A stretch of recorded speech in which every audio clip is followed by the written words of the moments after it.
Hi, ഞാൻ doctor Aishwarya MO നാസ് clinic Mukkam Kozhikode. ഇന്ന് നമുക്ക് ഈ വീഡിയോയിൽ ഫാറ്റി ലിവറിനെ കുറിച്ചും അത് എങ്ങനെ മാനേജ് ചെയ്യാനെ കുറിച്ചും കൂടാതെ ഫാറ്റി ലിവർ ഉണ്ടെങ്കിൽ ഭാവിയിൽ അവർക്ക് എന്തൊക്കെ കോംപ്ലിക്കേഷൻസ് ഉണ്ടാവുന്നതിനെ കുറിച്ചും ഡിസ്കസ് ചെയ്യാം. ഫാറ്റി ലിവർ അല്ലെങ്കിൽ ഹെപ്പാറ്റിക് സ്റ്റീറ്റോസിസ്, അതായത് നമ്മുടെ ബോഡിയിൽ ഉണ്ടാവുന്ന കൂടുതലായിട്ടുള്ള ഫാറ്റ് നമ്മുടെ ലിവറിൽ അടിഞ്ഞു കൂടുന്ന ഒരു അവസ്ഥയാണ് ഫാറ്റി ലിവർ എന്ന് പറയുന്നത്. ഇത് ഒരു ലൈഫ് സ്റ്റൈൽ ഡിസീസ് കൂടിയാണ്. ഇതൊരു ലൈഫ് സ്റ്റൈൽ ഡിസീസ് ആണെന്ന് പറഞ്ഞല്ലോ, കാരണം നമ്മൾ ഫുഡിലൂടെ എടുക്കുന്ന കൂടുതൽ കാർബ്സ് അത് നമ്മുടെ എനർജി ആയിട്ട് ഉപയോഗിക്കാതെ അത് ഫാറ്റായിട്ട് സ്റ്റോർ ചെയ്യും.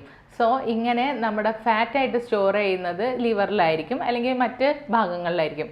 ഇത് ലിവറിൽ സ്റ്റോർ ചെയ്യുന്നതിനെയാണ് നമ്മൾ ഫാറ്റി ലിവർ എന്ന് പറയുന്നത്. കൂടാതെ ഫാറ്റി ലിവർ രണ്ട് ടൈപ്പ് ഉണ്ട്, നോൺ ആൽക്കഹോളിക് ഫാറ്റി ലിവറും ആൽക്കഹോളിക് ഫാറ്റി ലിവറും.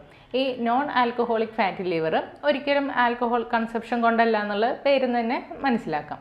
കൂടാതെ ഈ ഒബേസിറ്റി കൂടുതലുള്ളവർക്ക് അല്ലെങ്കിൽ ഇൻസുലിൻ റെസിസ്റ്റൻസ് ഉള്ള കണ്ടീഷൻസിൽ, അതായത് PCOD പോലുള്ള അവസ്ഥയിലോ ഇല്ലെങ്കിൽ ഡയബറ്റിസ് പോലുള്ള കണ്ടീഷൻസിലൊക്കെ ഫാറ്റി ലിവർ വരുന്നൊരവസ്ഥയാണ് നോൺ ആൽക്കഹോളിക് ഫാറ്റി ലിവർ എന്ന് പറയുന്നത്. അടുത്തതാണ് ആൽക്കഹോളിക് ഫാറ്റി ലിവർ ഡിസീസ് എന്ന് പറയുന്നത്. അതായത് നമ്മൾ കൂടുതലായിട്ട് ആൽക്കഹോൾ കഴിക്കുന്ന വഴി ഉണ്ടാകുന്ന ഫാറ്റി ലിവറാണ് ആൽക്കഹോളിക് ഫാറ്റി ലിവർ ഡിസീസ് എന്ന് പറയുന്നത്.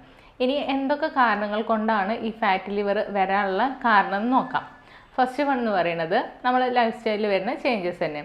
അതുവഴി കൂടുതൽ ഒബേസ് ആയിട്ടുള്ള ആൾക്കാർക്കൊക്കെ ഈ ഒരു ഫാറ്റി ലിവറിൻ്റെ കണ്ടീഷൻസ് കണ്ടുവരാറുണ്ട്. നേരത്തെ പറഞ്ഞ പോലെ തന്നെ ഇൻസുലിൻ റെസിസ്റ്റൻ്റ് ആയിട്ടുള്ള കണ്ടീഷൻസിൽ, അതുപോലെ PCOD ഉള്ളവർക്കും ഈ ഫാറ്റി ലിവറിൻ്റെ അവസ്ഥ കണ്ടുവരുന്നുണ്ട്. കൂടാതെ കൂടുതലായിട്ട് ആൽക്കഹോൾ കൺസപ്ഷൻ ഉള്ളവർക്കും അല്ലെങ്കിൽ ഒരു ജനറ്റിക് പ്രീഡിസ്പോസിഷൻ ഉള്ളവർക്കും ഫാറ്റി ലിവർ കൂടുതലായിട്ട് കണ്ടുവരുന്നുണ്ട്. പൊതുവെ ഫാറ്റി ലിവർ എന്ന് പറയുന്നത് അസിംറ്റമാറ്റിക് ആയിരിക്കും. അതായത് നമ്മൾ സ്കാൻ ചെയ്യുമ്പോഴോ അല്ലെങ്കിൽ ബ്ലഡ് നോക്കുമ്പോഴോ ഒരു വേരിയേഷൻസ് കാണുമ്പോഴാണ് നമ്മൾ ഫാറ്റി ലിവർ ആണെന്ന് മനസ്സിലാക്കുന്നത്. പക്ഷേ ഇതൊരു കൂടുതലായിട്ടുള്ള ഒരു സിവിയർ കണ്ടീഷൻസിലേക്ക് പോകുമ്പോഴാണ് നമുക്ക് അബ്ഡോമിനൽ പെയിൻ വരുന്നത്. മെയിനായിട്ട് ഈ റൈറ്റ് സൈഡിലായിരിക്കും അവർക്ക് വേദന അനുഭവപ്പെടുന്നത്. അത് കുറച്ചും കൂടി സിവിയർ ആയിട്ടുള്ള കണ്ടീഷൻസിലായിരിക്കും അങ്ങനെ ഉണ്ടാവുക. ചിലർക്ക് ഈ വേദന കൂടാതെ തന്നെ ഡൈജസ്റ്റീവ് ഇഷ്യൂസും കണ്ടുവരാറുണ്ട്. ചിലർക്ക് ഗ്യാസിൻ്റെ ബുദ്ധിമുട്ടോ അല്ലെങ്കിൽ ഇൻഡൈജഷൻ പോലെയുള്ള ബുദ്ധിമുട്ടുകളൊക്കെ കാണാം. അല്ലെങ്കിൽ ക്ഷീണം, തളർച്ചയൊക്കെ ഇതിൻ്റെ ഭാഗമായിട്ട് വരുന്നുണ്ട്. സോ നമ്മൾ നേരത്തെ പറഞ്ഞല്ലോ, അധികം അസിംറ്റമാറ്റിക് ആയിട്ടായിരിക്കും ഇത് പ്രസൻറ്റ് ചെയ്യുക എന്നുള്ളത്. അപ്പോൾ അതുകൊണ്ട് തന്നെ അധിക പേരും ഇതൊരു ബുദ്ധിമുട്ടായിട്ട് തന്നെ കാണുന്നില്ല.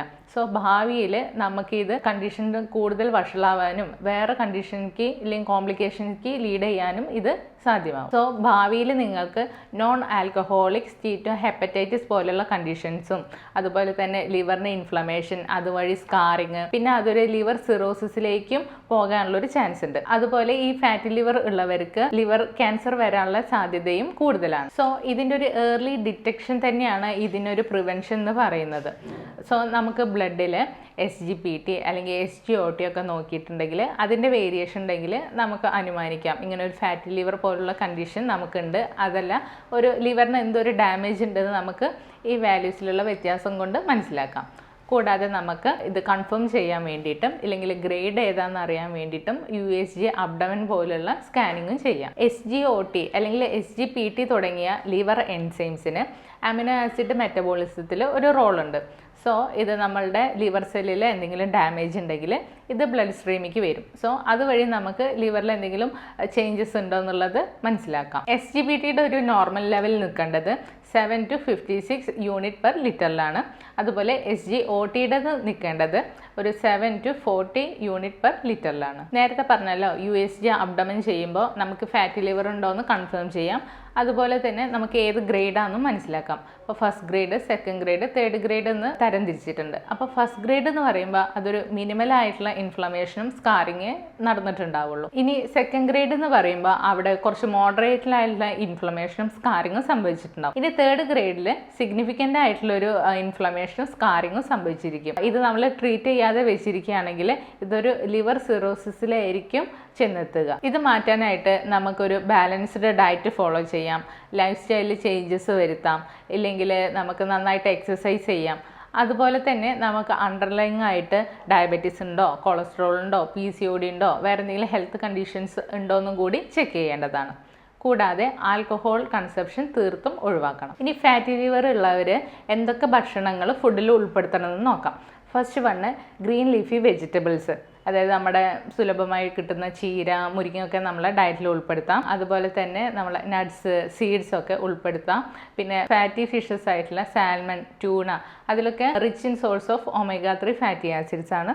ഇതും ഫാറ്റി ലിവർ ഉള്ളവർ ഉൾപ്പെടുത്തുന്നത് നല്ലതാണ്. ഹോൾ ഗ്രെയിൻസ്, ബ്രൗൺ റൈസ്, പയറുവർഗ്ഗങ്ങളും ഡയറ്റിൽ ഉൾപ്പെടുത്തുക. അതുപോലെ ഫാറ്റി ലിവർ ഉള്ളവർ ഒഴിവാക്കേണ്ടതാണ് റിഫൈൻഡ് ആയിട്ടുള്ള ഫുഡുകൾ, ജങ്ക് ഫുഡുകൾ, അതുപോലെ സോഡ, ജ്യൂസ് തുടങ്ങിയ ഭക്ഷണങ്ങളൊക്കെ നിർബന്ധമായിട്ടും ഒഴിവാക്കുക. കാരണം ഇതൊരു ഇൻസുലിൻ റെസിസ്റ്റൻസിലേക്ക് ലീഡ് ചെയ്യുന്ന ഭക്ഷണങ്ങളാണ്. നല്ലൊരു ഹെൽത്തി ഡയറ്റും എക്സസൈസും ഫോളോ ചെയ്യുന്നതിനോട് കൂടെ തന്നെ നിങ്ങൾക്ക് ഫാറ്റ് മെറ്റബോളിസം കൂട്ടാൻ വേണ്ടിയിട്ടും അല്ലെങ്കിൽ അടിഞ്ഞു കൂടിയിട്ടുള്ള കൊഴുപ്പ് മാറ്റാൻ വേണ്ടിയിട്ടും ഹോമിയോപ്പതിക് മെഡിസിൻസ് കൂടി ആഡ് ചെയ്യുന്നത് വളരെ നല്ലതാണ്. സോ നല്ലൊരു ഹോമിയോ ഡോക്ടറെ കണ്ടിട്ട് നിങ്ങൾക്ക് ഫാറ്റി ലിവറിനുള്ള ട്രീറ്റ്മെൻറ്റ്സ് എടുക്കാവുന്നതാണ്.